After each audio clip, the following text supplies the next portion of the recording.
Hey guys, welcome back.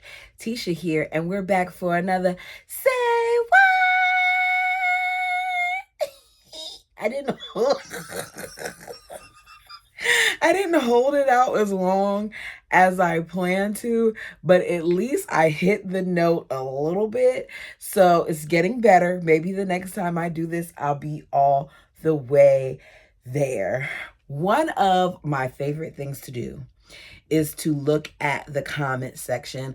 I love seeing what the fam has to say, but there are times where I see something in the comment section that is so good to me, so juicy, so delightful that I do not know where to begin in my reply.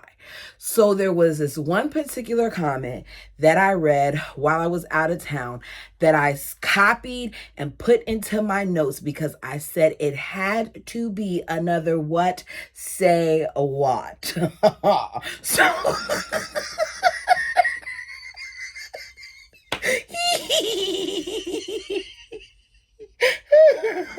okay, so here we are back with another Say What. This comment came from RN Mom 19. Now, I'm going to read some of it. I'm going to respond and I'm going to read a little bit more. I wrote some of my things down, but a lot of it I didn't because it was just so juicy that I said it would be more natural if you all see my reaction to what I'm reading on camera. She begins.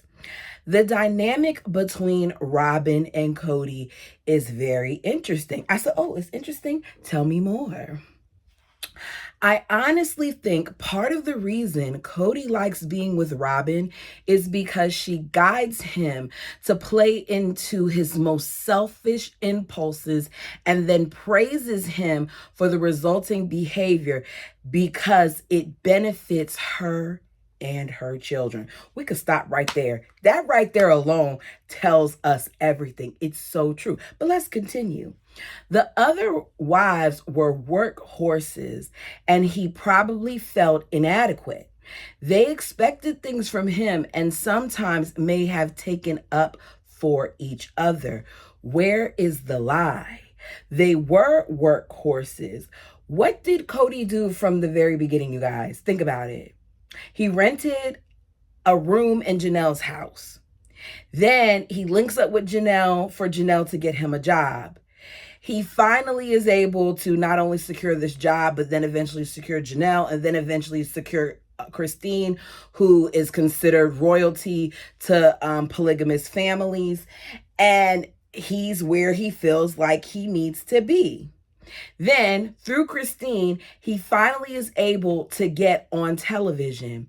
The bird randomly lands in his lap.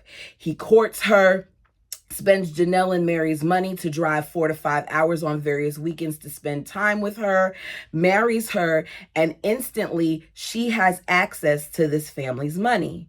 Then he gets her a home because before she was living in a trailer, so now he's her savior because he's taken her out of this trailer.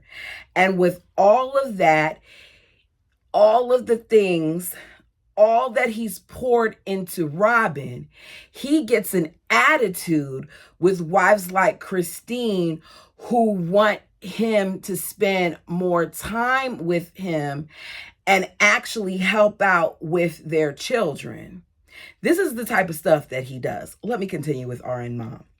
I sometimes think the only part of plural marriage he enjoyed was having so many little kids to unconditionally adore him. Boom. There it is.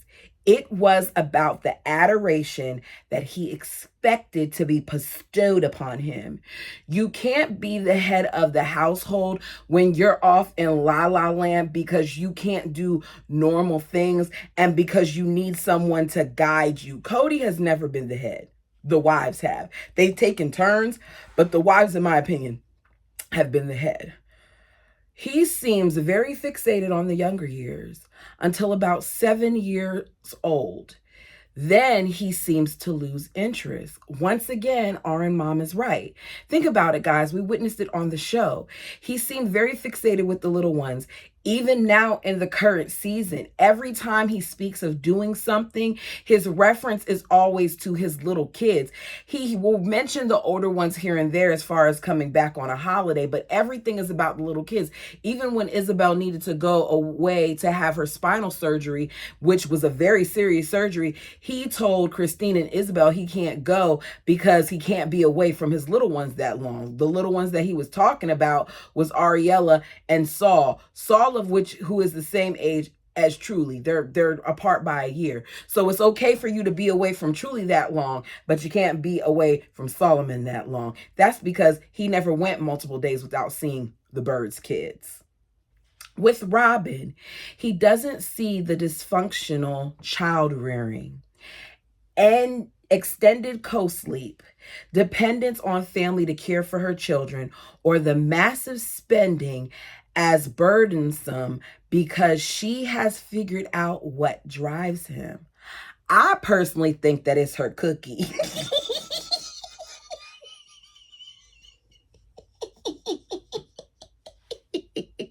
But our mom has a better point. She said that she figured out what drives him, making him feel manly and in charge because he is extremely needy and insecure. Her Stepford children were trained, and in my opinion, threatened, I gotta agree with that, to convince not only themselves, but Kody as well, that he is not their real dad, but that he is not only their real dad, but the best one who could do no wrong. When I read that part of her comment, I said, you know what? She's right. Because it makes me think back to that episode, and I've brought this up a few times, where Robyn showed Brianna a picture and she was pointing and she was saying who the different people were in the picture. And Brianna said, Kody. And she said, Daddy, correcting her, when she was very much so aware of who her actual father was, but you're correcting her as if she said something wrong. Now, if you wanted her to call her Mr. Kody or Daddy too or something like that, that it would have been fine. But you slowly but surely deprogrammed your kids and had them feeling like your truth was the truth when it really wasn't the truth. She altered their viewpoint of their father because over time we saw it change. They used to be so excited at first to see Preston, and then little by little it was like they changed. But it wasn't because of what was going on differently at his space. It was because Kody and Robyn in their own ways were working on them, especially the Bird. The honeymoon experience wasn't just for them as a couple, but also as a father who in turn abandoned his own kids to be at Robyn's, because why would he choose to be around loud, fighting kids and disgruntled wives when he had a utopia minutes away? Our mom is nailing this because he said this. He basically said when one wife gets on his nerves and in later seasons that he leaves and goes to the next one. He even admitted it to his friend Nathan, who is Mary or was Mary's brother-in-law at some point. So this is true. I think Robyn has deluded herself that the other marriages breaking up was because they were ungrateful, disobedient women who raised children with the same qualities. She blames the women for turning the children against her children, and now Kody, which we all know that's not what happened. Robyn lied to the children, and I guess the children are so sheltered, or maybe they're not allowed to watch this show, that they actually believe what Robyn said, even though we saw what was actually said. They didn't say they wanted to stay away from the family at any point. They were trying to find ways to be together for the holidays as a family. Even Christine, after she left, was willing to try to find a way for the kids to be together. And Kody is the one who said he didn't want to be with them. And Robyn is the one who said that it wasn't safe.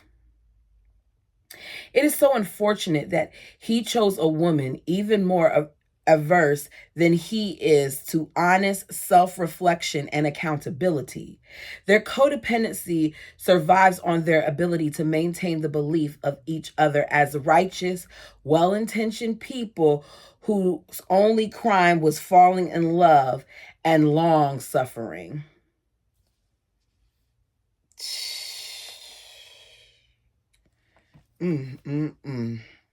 Right? Good, right? I don't know what I did here. I cut some of this off.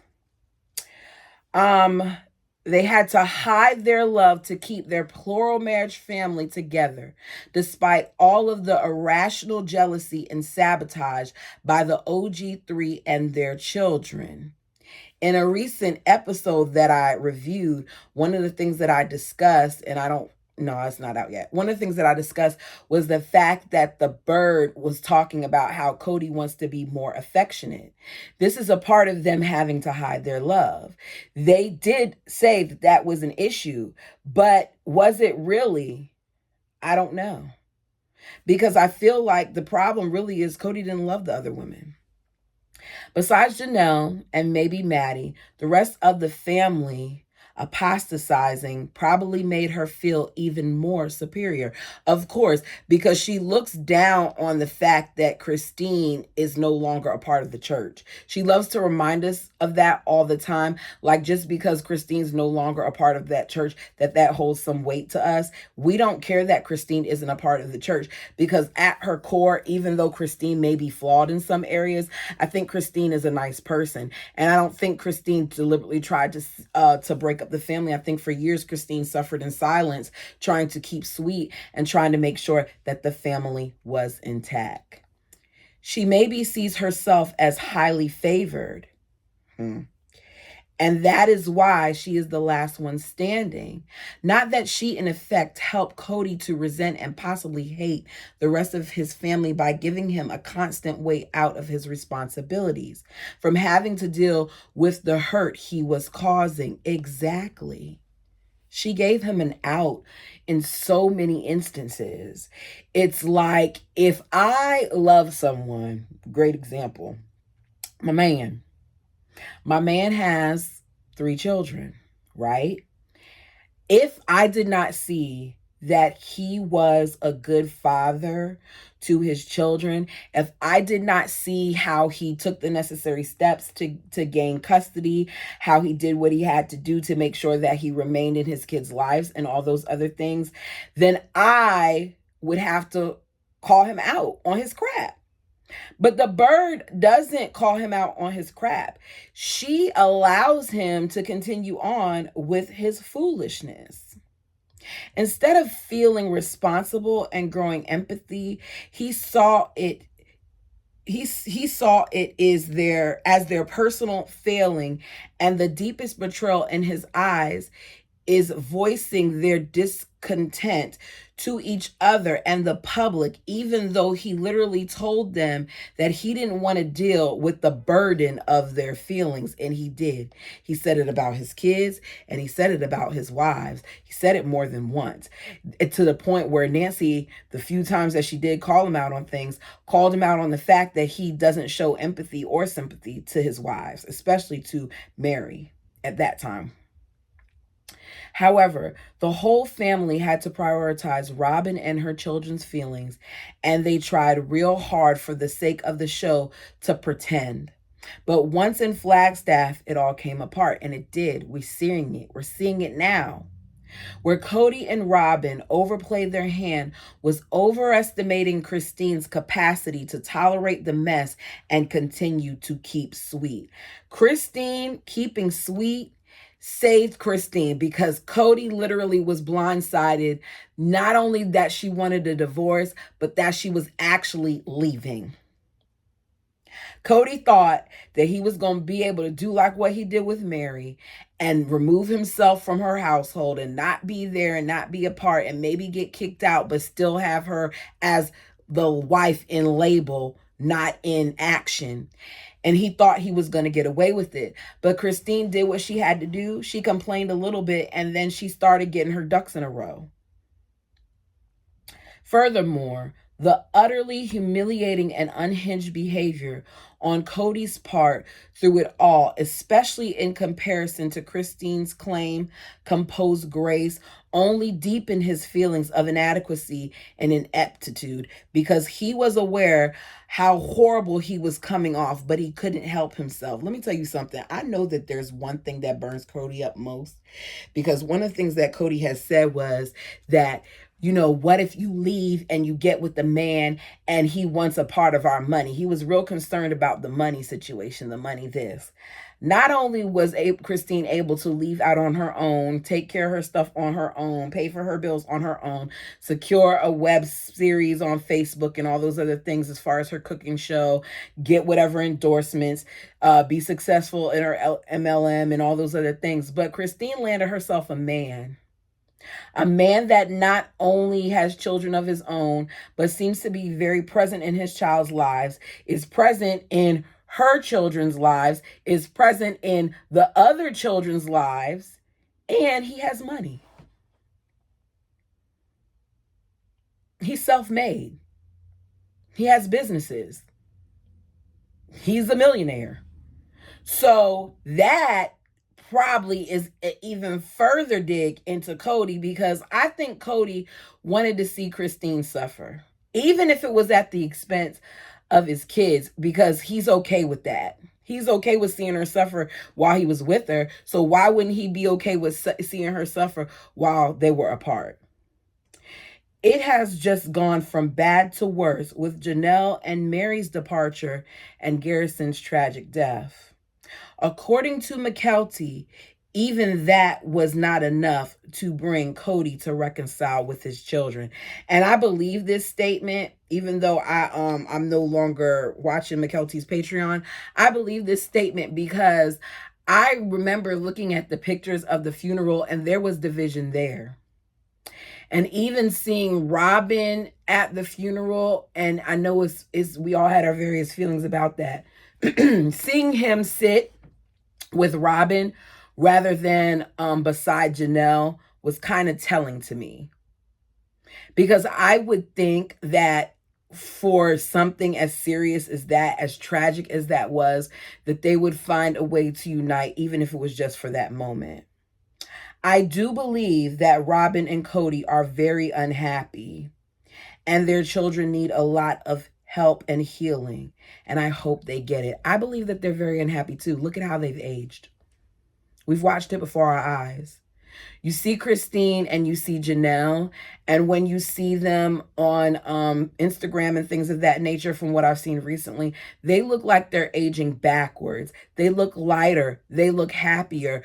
There seems to be a weight on the bird and the bald eagle, and I feel like some of that in part is because when you do so much dirt, whether you believe in God, creation, whatever your beliefs are, there is such a thing as karma. And what goes around does come around. And it has plenty of time to do it. It may not come into effect from a year from now or from 2 years from now, but eventually they're going to crumble. I think that them no longer having those additional sources of income is going to hurt them. I don't know what the situation is with Janelle. I feel like, unfortunately, with what's happened with Garrison, that even in his tragic death, Garrison has helped his father, because now Kody's going to have yet another reason to be on the show. And unfortunately, probably another reason to make it about him. I hope he doesn't, because if he does, I'm telling y'all now that if next season, if we watch the season and Kody makes it about him and tries to do this woe is me thing, I'm going to go in on Kody. I am, because he just is a vile person. And I don't understand how you can sit here, we're in season 14 now, and talk about how much being a father means to you and not show examples of a father. I am 39 years old, right? I will be 40 in August. And if I were to call my father right now and tell him I need him, my father in my big age would drop everything to make sure that he's here for me. That's the type of father that I have. That is a father. A father isn't someone who always demands to take and take and take and take from you. And it seems like for most of these children's lives, Kody has demanded something from them, which is their adoration. RN Mom, thank you so much. your comment. I pinned it in the actual video that you put it in, and I may start doing these a little bit more because I felt like there was no way that I could respond to that in just a simple message, because what you said was spot on. Thank you all so much for your time. Like the video if you haven't done so already. Subscribe if you haven't done so already. The channel is growing. I'm thinking about starting to do some, I don't know what I want to call it. I know one of my best friends wants to come up here, and she said that she wants to do like a Q&A type of situation where we ask each other questions so that you all can kind of get to know me a little bit. If you haven't figured it out, I'm a goofball, and when I come up here, I'm on let's get this done mode. So I think it will be, a good way for you to see another side of me. Thank you so much for watching and for your support. You don't have to come here, but you do, and it means more to me than you know. Until next time.